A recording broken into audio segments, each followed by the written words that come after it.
It's all nonsense.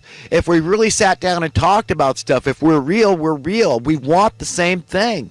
We want peace on earth. We want social economic justice. We want fairness. We want a level playing field. We want this thing to work. We want to live together in peace and harmony, safety and security, prosperity, liberty, freedom, all those things we all want. It's natural to want those things.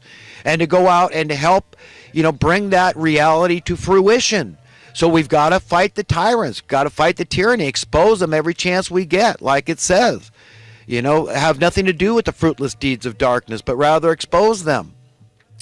That our battle is not against flesh and blood, but it's against these principalities, against these powers in high places.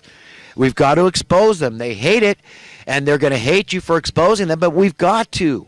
We've got to point out how clear this thing is. It's as clear as the light of day. Our problems are easily fixable, but there's all these interest groups that don't want the problems fixed, okay, because they believe it means they lose. It doesn't mean they lose.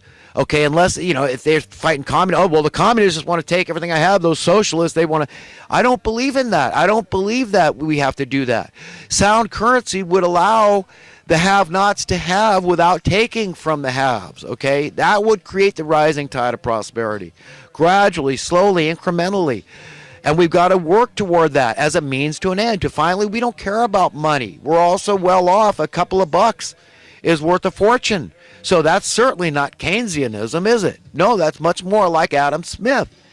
It's just about flow. It's about a sense of security, so people are not afraid to spend because they know they've got so much that we can all have whatever we want at any time we want, do whatever we want. We don't like this career, we go on to another one. Whatever. We don't like this geographic location, we go on to another. We don't like this car, we can get another. Whatever we want, any given time, we can do. We can be free from these monsters that are running roughshod over us. They're satanic. Their power is in the money, in controlling it, in getting people to live in fear, in getting this pound of flesh. It's their pseudo-reverence, okay? And if you ended homelessness and people weren't living in fear, they're not going to pay these exorbitant rents and mortgages. So that's what we've got to face. I'm not being cynical. I'm saying it the way it is. Okay, this is progress I'm talking about. What is progress? Defining it, being clear, disambiguating it, and getting that through and across to other people. Because I hear a lot of people that are very intelligent people, I have no doubt, and they're very good, upright, righteous people. Guys like Alex Jones out there. So many good people. And they just, this veil of darkness is thick that's been pulled over us. It's just K through 12 and beyond, the stuff they're not teaching us. Then we got the fake news media, the MSM, right? Mainstream media is the fake news, calling the kettle black. The pot calling the kettle black. That's who these people are. Fake information. By omitting information, what do you think that is? Have you ever heard the so-called mainstream media, which is really the fake media, talk about this group of architects and engineers that's 2,200 and growing, I think now? The architects and engineers for 9/11 Truth. Do you ever hear the mainstream media talking about them and saying how they say this is preposterous? The official 9/11 story is preposterous. Could not have happened that way. Do they ever discuss the fact that you can pick up an archaic dictionary or encyclopedia and you can read about a false flag operation? It's a simple frame-up. Okay, it's just a besmirching. Instead of just an individual, you're besmirching an entire country for the purposes of going to war. Often for power, for control, for profit. This is what it's all about. Keeping people down, oppressed, scared. Getting your pound of flesh from them. Maintaining your power structure, this pyramid of power. These perverts make me sick to my stomach. They're just purveyors of misery. That's what they are. And they get us divided over things that if we sat down and had a cup of coffee together, we'd really, hey, you know what? I'm not a communist anymore. I'm not a crony capitalist anymore. I really am a good guy. I'm on the side of everybody. I'm on God's side. I'm on the side of humanity, man. That's it. I don't have to have any enemies. If somebody wants to be my enemy, there's not much I could do about that except to try to convince them I'm not their enemy. They don't need to be afraid of me anymore. They need to be afraid of God. Okay, I just want the best for them. I want the best for everybody. But part of that is being honest with ourselves.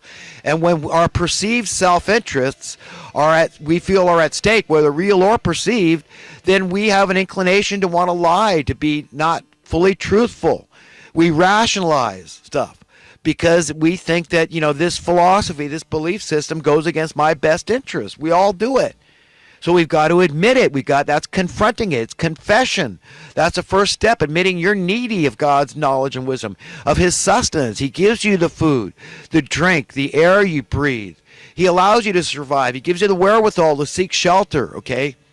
Everything we've got, we owe to him.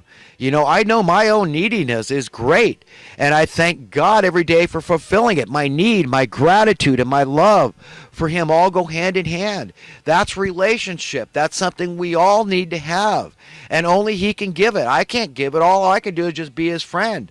I'm as flawed and sinful as the next guy out there. Okay, but I'm not evil. I'm not wicked. I want the best for not some of humanity, all of them. And if people want to not repent and they want to go down evil, that's their prerogative. There's nothing I can do with that. God gives them that right, that choice to do that.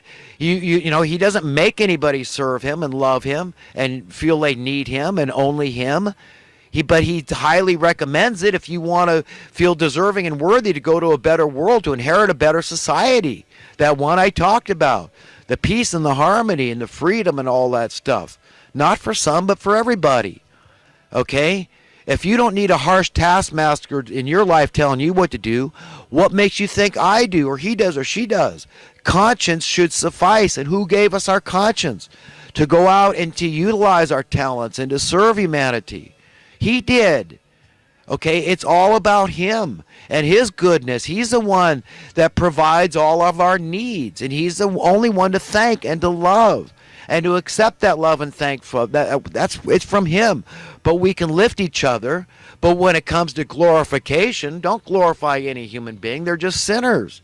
We're all fallen. Trump, if he succeeds in doing what he wants to do, it's by the hand of God. It's by his appointment. It's preparing us. It's like a precursor.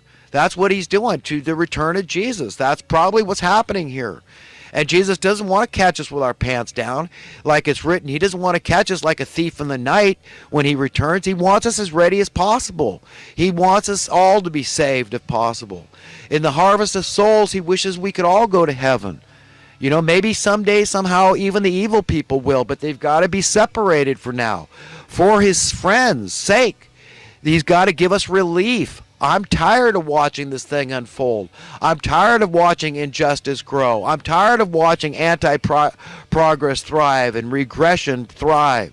The oppression that never ends. When you're done with this crate of sucking this crate of lemons, hey, there's a whole train load coming down the road. So, one car after another. So, this thing's never going away. That's what's going to happen if these evil people get their way, and they're going to commit genocide on a level we can't imagine, or at least that's the designs they have on us. They're open about this. Read up on the Georgia Guidestones. Understand, this is real. I'm not being alarmist. I'm not giving you fake news. I'm just pointing, look over here. Research this, research that. I've done it. I know economics. I understand real estate. I've read the greats out there, the Keynesians and the Adam Smiths.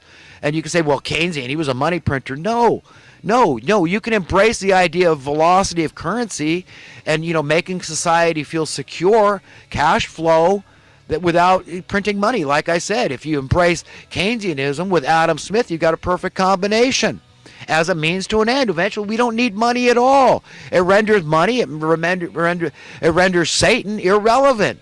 That's what these money masters despise. They hate that. That makes them seethe with anger. And it's the same caliber, mentality, class of people thousands of years ago that strung Jesus up. These were the money lovers, the establishmentarians of the day, the lawmakers, these self-exalted ones, men of self-importance. They hate righteousness and truth. They hate these people that stand for it because they know they get their butts kicked every time in the court of public opinion, and in the battlefield they get their butts kicked. So they don't want it really to come down to us identifying who they are, that it's not your local commie living next door or your local crony capitalist. He's just trying to survive. I mean, I've thought about being a crony capitalist, vulture capitalist myself. What is it? I mean, we can expand terms. I know if you look up vulture capitalism, there's a specific term. It has to do with, Wall Street maybe or something. But no, you can expand that to mean crony capitalism and how fascism is involved in that and how it's a bad thing, but it's very alluring. When you deal in essential human needs, folks, that's a very sticky wicket. And I've thought about becoming a landlord myself. And I think it should be reserved for the handicapped, the disabled out there, the seniors, because, not everybody should be an innkeeper. We've got to diminish. There's so many people that want to do that, like Rich Dad, I've seen it in my own family. My former father